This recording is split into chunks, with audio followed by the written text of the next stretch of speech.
Hello student, welcome to ऑट studying classes. तो आज हम मैट्रिक सेंटअप एग्ज़ाम साइंस का आंसर शीट देखने वाले हैं। तो चलिए देख लेते हैं और आप देख लीजिए कि आपको कितना क्वेश्चन इसमें से सही हो रहा है, क्योंकि एक तरह से ये आप लोगों के लिए जांच है कि आपकी परीक्षा की तैयारी कैसी है।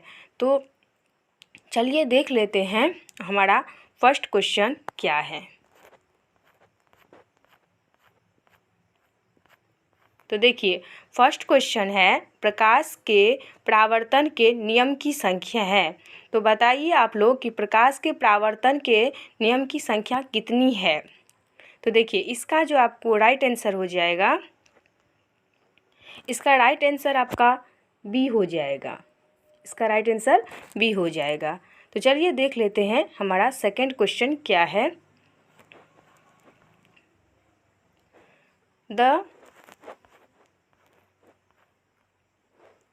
प्रकाश का वेग सबसे अधिक होता है। तो बताइए प्रकाश का वेग सबसे अधिक किस में होता है। वो होता है शून्य में। किस में होता है? शून्य में। तो चलिए देख लेते हैं हमारा थर्ड का क्वेश्चन क्या है। तो बताइए प्रकाश का वेग सबसे अधिक कहाँ होता है। तो शून्य में होता है।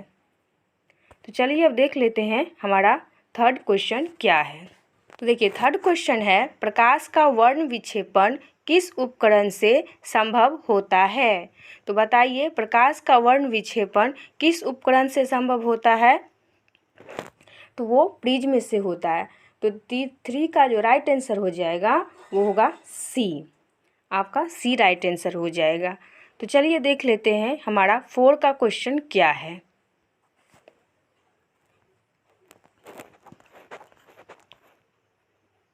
तो देखिए, फोर का क्वेश्चन है सामान्य नेत्र के लिए स्पष्ट दृष्टि की न्यूनतम दूरी होती है।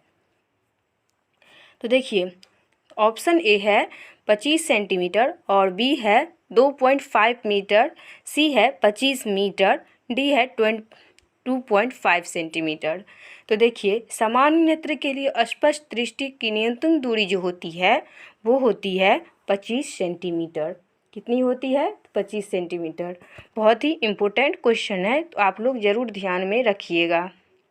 चलिए अब देख लेते हैं हमारा 5 का क्वेश्चन क्या है।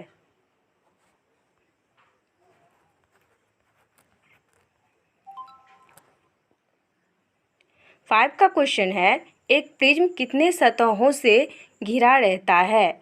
ऑप्शन ए है 5, बी है 4, सी है 3, डी है इनमें से कोई नहीं। तो देखिए, इसका जो राइट आंसर हो जाएगा, प्रिज्म कितने सतह से घिरे रहते हैं। तो वो 5 सतह से घिरे रहते हैं। यहाँ पे जो 5 का राइट आंसर हो जाएगा वो होगा ए। चलिए अब देख लेते हैं हमारा 6 का क्वेश्चन क्या है।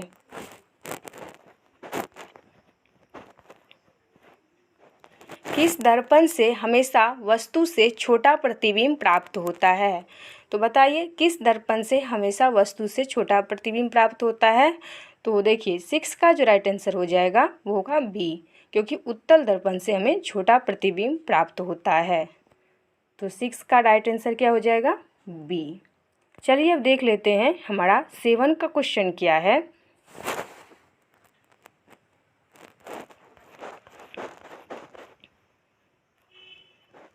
देखिए, 7 का जो क्वेश्चन है वो है विद्युत विभव है। तो बताइए विद्युत विभव अदिश राशि है या सदिश राशि या सदिश एवं अदिश राशि, इनमें से कोई नहीं। तो देखिए, 7 का जो राइट आंसर हो जाएगा वो होगा ए, क्योंकि विद्युत विभव एक अदिश राशि है। तो देखिए, 7 का जो राइट आंसर हो जाएगा वो होगा ए। तो ये अदिश राशि क्यों है? क्योंकि विद्युत विभव में दिशा और परिणाम नहीं रहता है। तो चलिए देख लेते हैं हमारा 8 का क्वेश्चन क्या है।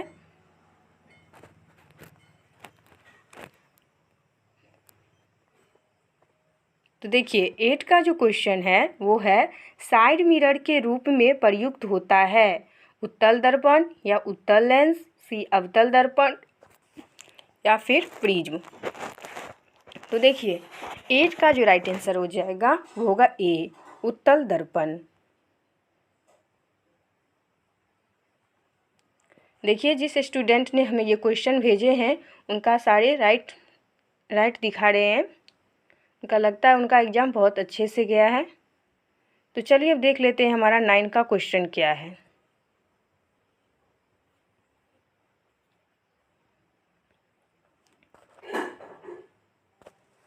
जब प्रकाश की किरणें हवा से कांच में प्रवेश करती है तब वह किरण मुड़ जाती है, जिसका ऑप्शन ए है अभिलंब से दूर, बी है अभिलंब से निकट, सी है अभिलंब के समांतर, डी है इनमें से कोई नहीं।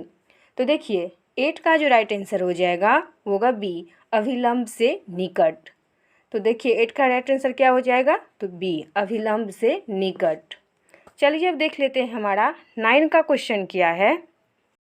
तो देखिए 11 का क्वेश्चन है, समांतर क्रम या पार्श्व क्रम में जोड़े दो प्रतिरोधकों जिनके प्रतिरोध R1 तथा R2 है का समतुल्य प्रतिरोध R बराबर होता है। इसका जो राइट आंसर हो जाएगा वो होगा ए, R1 प्लस R2। तो देखिए इसका क्या राइट आंसर हो जाएगा, समांतर क्रम में जोड़े दो प्रतिरोधकों जिनके प्रतिरोध R1 तथा R2 का समतुल्य प्रतिरोध बराबर होगा। तो देखिए इसका जो राइट आंसर होगा वो होगा ए, R1 प्लस R2। तो 11 का जो हो जाएगा वो होगा ए, R1 प्लस R2। चलिए अब देख लेते हैं हमारा 12 का क्वेश्चन क्या है। देखिए 12 का क्वेश्चन है, जूल बाय कॉलम कहा जाता है। तो देखिए इसमें जूल बाय कॉलम किसका फॉर्मूला है, वोल्ट का है या फिर ओम का है या एम्पियर का है या वाट का है। तो देखिए 12 का जो राइट आंसर हो जाएगा वो होगा, 12 का राइट आंसर क्या हो जाएगा, वो होगा सी, एम्पियर, क्योंकि ampere equal two joule by column होता है। तो 12 का राइट आंसर सी हो जाएगा। चलिए अब देख लेते हैं हमारा 13 का क्वेश्चन क्या है।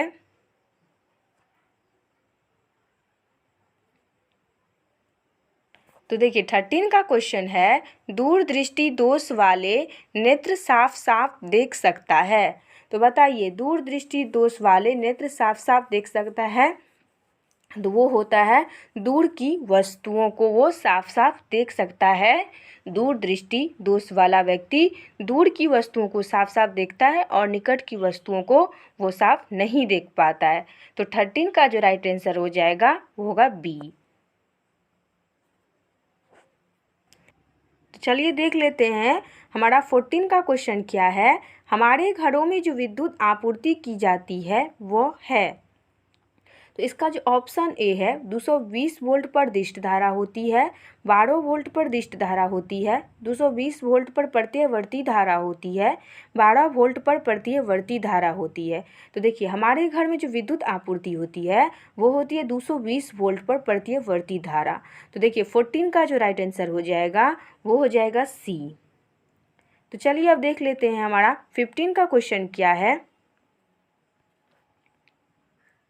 लघु पतन के समय विद्युत धारा का मान है, बहुत कम हो जाता है, स्थिर रहता है, बहुत अधिक हो जाता है, निरंतर बदलता रहता है।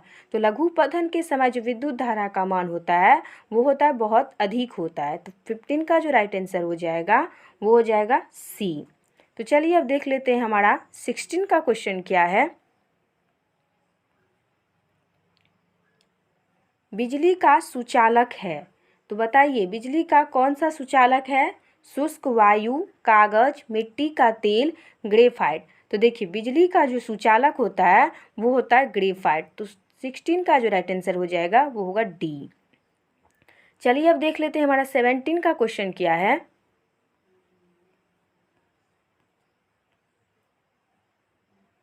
तो देखिए 70 का क्वेश्चन जो है, क्षारीय विलयन का पीएच मान कितना होता है, 7 से कम होता है, 7 से अधिक होता है या फिर 7 होता है या इनमें से कोई नहीं।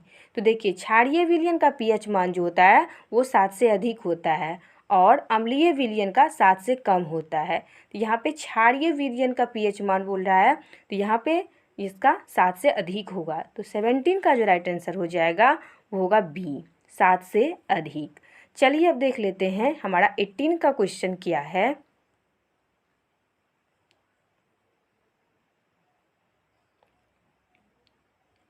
निम्नांकित में कौन विजातीय यौगिक है? तो देखिए, चूना पत्थर या खड़िया या संगमरमर या प्लास्टर ऑफ पेरिस। तो देखिए 18 का जो राइट आंसर हो जाएगा वो होगा बी, खड़िया। चलिए अब देख लेते हैं हमारा 19 का क्वेश्चन क्या है।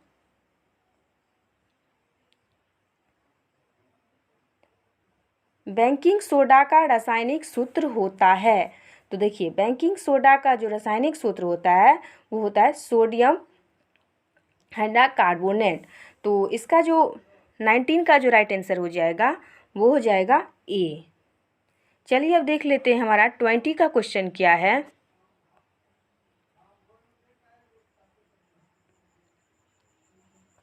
तो देखिए 20 का क्वेश्चन है, निम्नांकित में किस हाइड्रोकार्बन में कार्बन परमाणु के बीच 3 आबंध होता है? जिसका ऑप्शन ए है CH4, बी है C2H6, सी है CH3H4, डी है C3H8। तो देखिए इसका जो राइट आंसर हो जाएगा वो होगा सी, C3H4। तो देखिए ये जो है ये सी का प्रोपाइन का सूत्र है। तो आपको पता है कि प्रोपाइन में 3 आबंध बनते हैं, ठीक है। तो जो कि एल्काइन फैमिली का ग्रुप है, तो एल्काइन फैमिली में हमेशा 3 आबंध होता है। तो 20 का जो राइट आंसर हो जाएगा वो होगा सी। चलिए अब देख लेते हैं 21 का क्वेश्चन क्या है। तो देखिए 21 का क्वेश्चन है, CnH2n+2 किसका सामान्य सूत्र होता है? तो CnH2n+2 एल्केन का सामान्य सूत्र होता है। तो 21 का जो राइट आंसर हो जाएगा वो होगा ए। चलिए अब देख लेते हैं 22 का क्वेश्चन क्या है।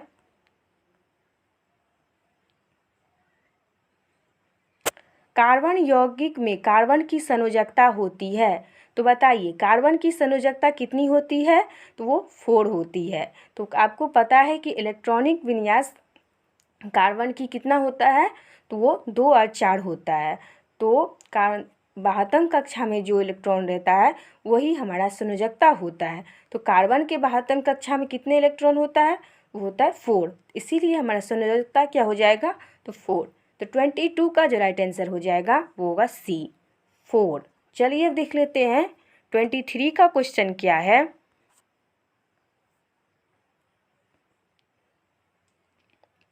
तो देखिए अम्लराज में हाइड्रोक्लोरिक और हाइड्रोनाइट्रेट का अनुपात होता है। तो देखिए इसका जो अनुपात होता है वो होता है 3:1। तो बताइए अम्लराज का दूसरा नाम क्या है? एक ऑब्जेक्टिव और है, आप लोग बता दीजिए। तो चलिए हम ही बता देते हैं, अम्लराज का एक और नाम है वो होता है एक्वारेजिया। चलिए अब देख लेते हैं 24 का क्वेश्चन क्या है।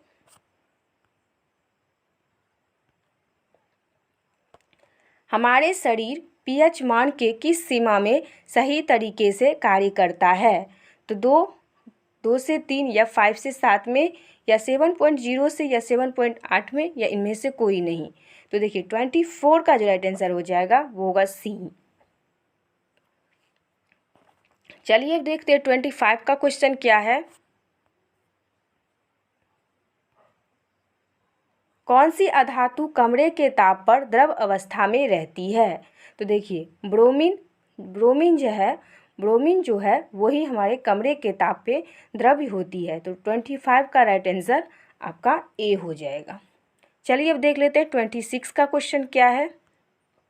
आप बताइएगा ज़रूर कि आपको इसमें से कितना क्वेश्चन राइट हुआ है, क्योंकि इसमें फाइनल एग्जाम में इस क्वेश्चन समय से 20 क्वेश्चन तो रहेगा ही रहेगा। चलिए अब देखते हैं 26 का क्वेश्चन क्या है। एसिटिल्हाइड का आईयूपीएसी नाम क्या है? तो देखिए एसिटिल्हाइड का आईयूपीएसी नाम एथेनॉल है। तो इसका जो राइट आंसर हो जाएगा वो होगा बी। एक भी क्वेश्चन हम आपको गलत नहीं बताएंगे, आप चाहे तो आप अपने बुक से मिला भी सकते हैं। चलिए अब देखते हैं 27 का क्वेश्चन क्या है। निम्नांकित में कौन सी गैस धातुओं के वेल्डिंग में प्रयुक्त होती है? जिसका ऑप्शन ए है एथेन, बी है मेथेन, सी है एथेन, डी है एथिलीन। तो देखिए इसका जो राइट आंसर हो जाएगा, निम्नांकित में कौन सी धातु वेल्डिंग में प्रयुक्त होता है, तो वो हो जाएगा मीथेन। आपका 27 का राइट आंसर बी हो जाएगा।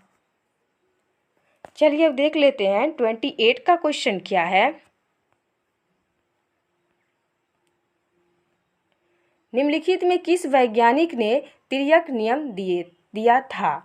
तो देखिए इसका जो राइट आंसर हो जाएगा वो होगा डोबे रेनर। कि आपको पता है कि डोबे ने तिर्यक नियम दिया था। तो इसका राइट आंसर क्या हो जाएगा 28 का? वो होगा सी। चलिए अब देखते हैं 29 का क्वेश्चन क्या है। मेंडलीव की आवर्त सारणी में आवर्त की संख्या कितनी होती है? 7, 8, 9, 10। तो मेंडलीव के आवर्त सारणी में आवर्त की संख्या 8 होती है। तो 29 का राइट आंसर बी हो जाएगा। चलिए अब देखते हैं 30 का क्वेश्चन क्या है। कोयला तथा पेट्रोलियम है। तो देखिए कोयला तथा पेट्रोलियम जीवाश्म ईंधन होता है। का क्वेश्चन है कोयला तथा पेट्रोलियम है, तो वो हो जाएगा जीवाश्म ईंधन। तो 30 का राइट आंसर ए हो जाएगा। चलिए देख लेते हैं 31 का क्वेश्चन क्या है। निम्नांकित में कौन प्राकृतिक संसाधन है? जिसका ऑप्शन ए है वायु, बी है जल, सी है मृदा, डी है इनमें सभी। निम्नांकित में कौन प्राकृतिक संसाधन है? तो देखिए प्राकृतिक संसाधन वायु भी है, जल भी है, मृदा भी है। तो इसका जो राइट आंसर हो जाएगा वो होगा डी, इनमें सभी। इसका राइट आंसर डी हो जाएगा, इनमें सभी। तो देखिए 32 का क्वेश्चन क्या है। कैल्शियम की परमाणु संख्या क्या है? तो कैल्शियम की परमाणु संख्या 20 होता है। तो 32 का राइट आंसर आपका ए हो जाएगा। चलिए अब देख लेते हैं 33 का क्वेश्चन क्या है। सुपोषी पोषण के लिए आवश्यक है। ए है क्लोरोफिल, बी है कार्बन डाइऑक्साइड तथा जल, सी है सूर्य प्रकाश और डी है इनमें सभी। तो देखिए 33 का जो राइट आंसर हो जाएगा वो होगा डी। तो 32 का राइट आंसर आपका डी हो जाएगा। चलिए अब देख लेते हैं 34 का क्वेश्चन क्या है। निम्नलिखित में कौन एक अपघटक है? ऑप्शन ए है गोलकृमि, बी है बैक्टीरिया, सी है शैवाल, डी है अम्लेबल। तो देखिए इसका जो राइट आंसर हो जाएगा वो होगा सी, शैवाल। तो 34 का राइट आंसर सी हो जाएगा। चलिए अब देख लेते हैं 35 का क्वेश्चन क्या है। एक लिंग पुष्प का उदाहरण है। जिसका ऑप्शन ए है पपीता, बी है सरसों, सी है अड़हुल, डी है इनमें से कोई नहीं। तो एक लिंग पुष्प का जो उदाहरण है वो है पपीता। 35 का राइट आंसर ए हो जाएगा। चलिए अब देख लेते हैं 36 का क्वेश्चन क्या है। मेंडल ने अपने प्रयोग में किस पौधे का चयन किया था? ए है चना, बी है सेम, डी है सी है मटर, डी है इनमें सभी। तो देखिए मेंडल ने मटर पौधे का चयन किया था। तो 36 का राइट आंसर सी हो जाएगा। चलिए अब देख लेते हैं 38 का क्वेश्चन क्या है।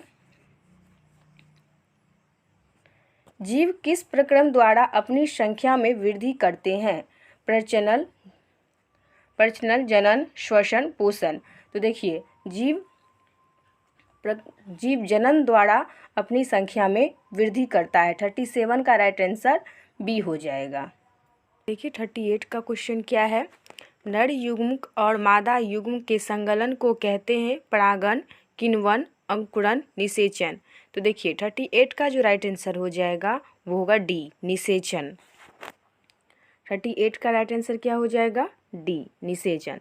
चलिए अब देख लेते हैं 39 का क्वेश्चन क्या है। स्त्री केसर का आराधनीय भाग कहलाता है वतिकाग्र, पुष्पासन, वर्तिका, अंडाशय। तो देखिए इसका जो राइट आंसर हो जाएगा वो होगा डी, अंडाशय। चलिए अब देख लेते हैं 40 का क्वेश्चन क्या है। कौन सा रक्त समूह सभी समूह से रक्त ले सकता है? तो वो होता है ओ। तो 40 का जो राइट आंसर हो जाएगा वो होगा बी। चलिए अब देख लेते हैं 41 का क्वेश्चन क्या है। मेंडल का प्रथम नियम क्या है?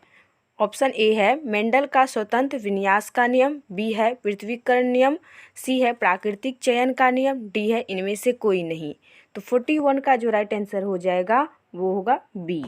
चलिए अब देख लेते हैं 42 का क्वेश्चन क्या है। निम्नांकित में से कौन पुनरुद्भवन का उदाहरण है? तो देखिए ऑप्शन ए है अमीबा, हाइड्रा, स्पाइरागोइरा, डी है इनमें से कोई नहीं। तो देखिए इसका जो राइट आंसर हो जाएगा वो होगा बी, हाइड्रा। चलिए अब देख लेते हैं 43 का क्वेश्चन क्या है।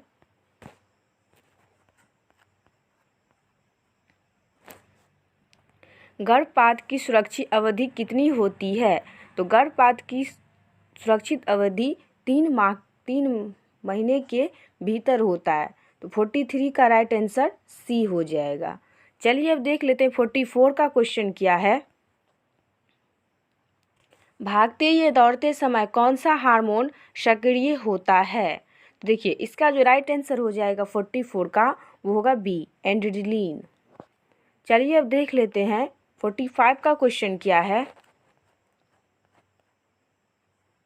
मास्टर ग्रंथि किसे कहा जाता है? तो मास्टर ग्रंथि पिट्यूटरी को कहा जाता है। 45 का आपको बी हो जाएगा। चलिए अब देख लेते हैं 46 का क्वेश्चन क्या है। पादप हार्मोन का उदाहरण है। तो पादप हार्मोन का उदाहरण ऑक्सिन होता है। तो इसका राइट आंसर ए हो जाएगा। चलिए अब देख लेते हैं 47 का क्वेश्चन क्या है। निम्न में कौन सा एंजाइम लार में पाया जाता है? तो निम्न में से कौन सा एंजाइम लार में पाया जाता है? तो लार में पेप्सिन पाया जाता है। तो 47 का राइट आंसर ए हो जाएगा।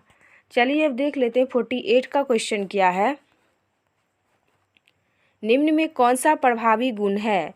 लंबा, उजला फूल, बौना, शुक्रा बीज। तो देखिए इसका जो राइट आंसर हो जाएगा वो होगा डी। चलिए अब देख लेते हैं 49 का क्वेश्चन क्या है। लेंस का सूत्र होता है। तो लेंस का सूत्र होता है 1/v minus 1/u equal to 1/f। तो 49 का राइट आंसर सी हो जाएगा। चलिए अब देखते हैं 50 का क्वेश्चन क्या है।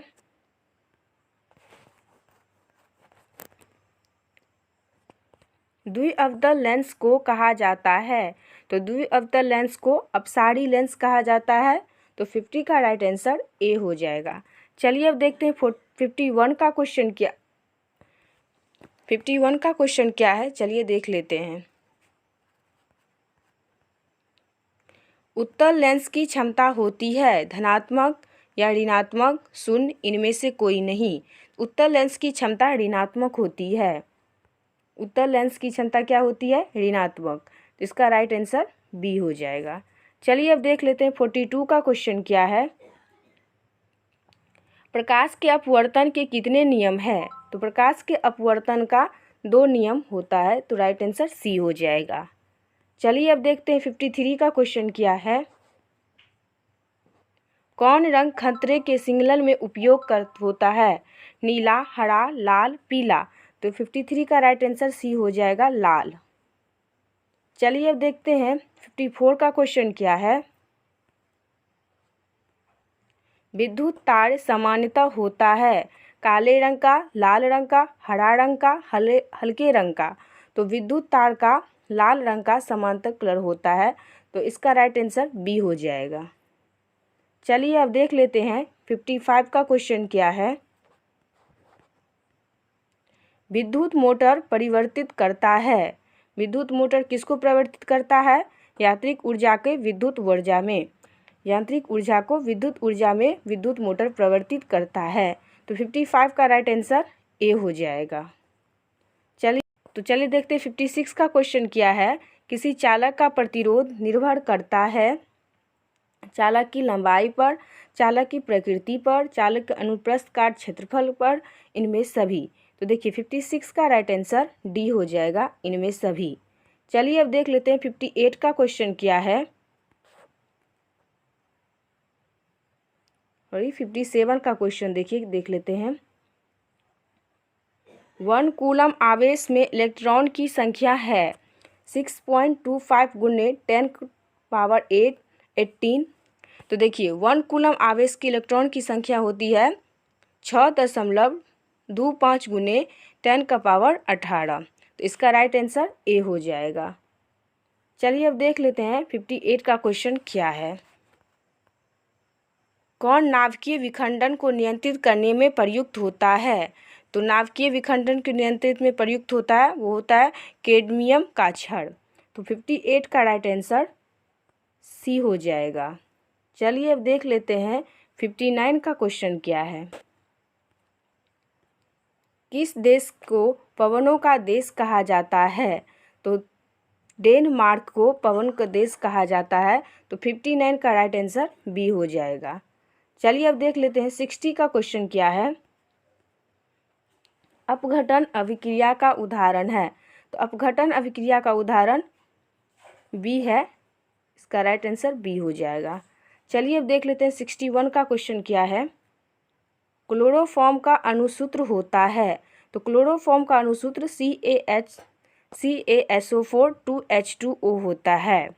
तो 61 का राइट आंसर बी हो जाएगा। चलिए अब देख लेते हैं 62 का क्वेश्चन क्या है। निम्नांकित में कौन लवण है? तो निम्नांकित में कौन लवण है? तो लवण है सोडियम क्लोराइड। 62 का राइट आंसर ए हो जाएगा। चलिए अब देख लेते हैं 63 का क्वेश्चन क्या है। लोहे की परमाणु संख्या है, लोहे की परमाणु संख्या 26 होती है। तो 63 का राइट आंसर ए हो जाएगा।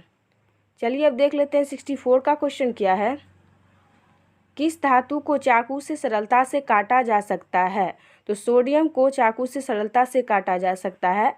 तो 64 का राइट आंसर ए हो जाएगा। चलिए अब देख लेते हैं 65 का क्वेश्चन क्या है। हेमाटाइट निम्नलिखित में किस धातु का अयस्क है? तो हेमाटाइट लोहा का अयस्क है। तो इसका राइट आंसर बी हो जाएगा। चलिए अब देख लेते हैं 66 का क्वेश्चन क्या है। धातु के ऑक्साइड होते हैं। तो धातु के ऑक्साइड क्षारीय होते हैं। 66 का राइट आंसर ए हो जाएगा। चलिए अब देख लेते हैं 67 का क्वेश्चन क्या है। सरलतम हाइड्रोकार्बन है। तो सरलतम हाइड्रोकार्बन मीथेन होता है। 67 का राइट आंसर ए हो जाएगा। चलिए अब देख लेते हैं 68 का क्वेश्चन क्या है।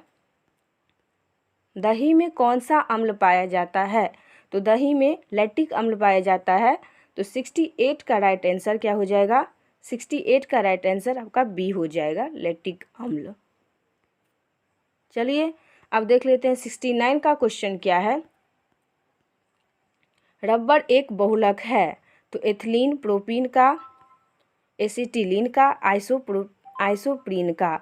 तो 69 का राइट आंसर डी हो जाएगा, आइसोप्रीन का। चलिए अब देख लेते हैं 70 का क्वेश्चन क्या है। कार्बन के अपरूप है। तो कार्बन के अपरूप हीरा होता है।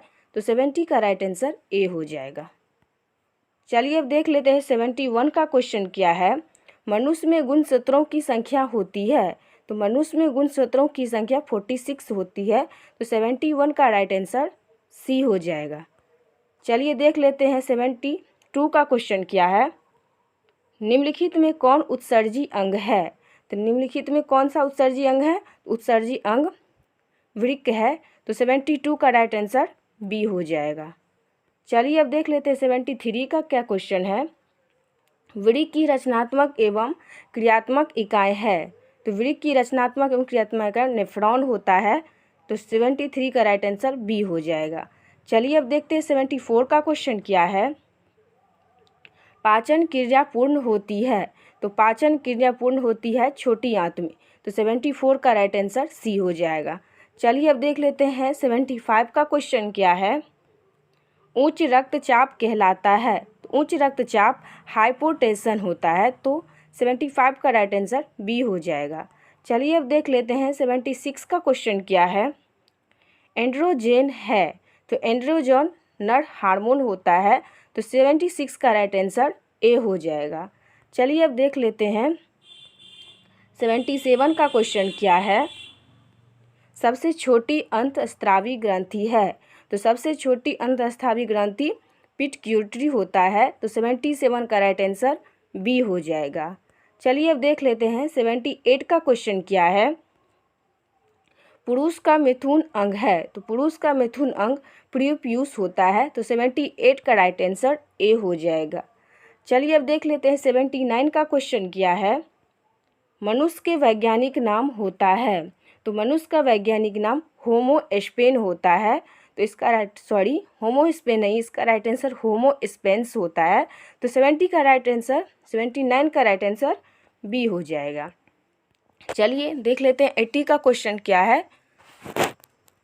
बीजपत्र का कार्य है, तो बीजपत्र का कार्य प्रजनन होता है, तो 80 का राइट आंसर सी हो जाएगा। चलिए साइंस का आपका आंसर शीट हो गया। अगर आपको वीडियो अच्छा लगे तो वीडियो को लाइक कर दीजिए। अगर आप चैनल पर नए हैं तो चैनल को सब्सक्राइब कर दीजिए। इसी तरह हम सोशल साइंस और जितने भी आंसर शीट है हम आपको अपलोड कर देंगे। और अगर आप लोगों को चाहिए जिसका भी आंसर शीट, तो आप हमें कमेंट ज़रूर कीजिएगा। और अब आप अपने आप को जांच लीजिए कि आपको कितना सही हुआ इसमें, क्योंकि फाइनल एग्जाम में आपको इससे 20 क्वेश्चन तो रहेगा ही रहेगा। Thanks for watching.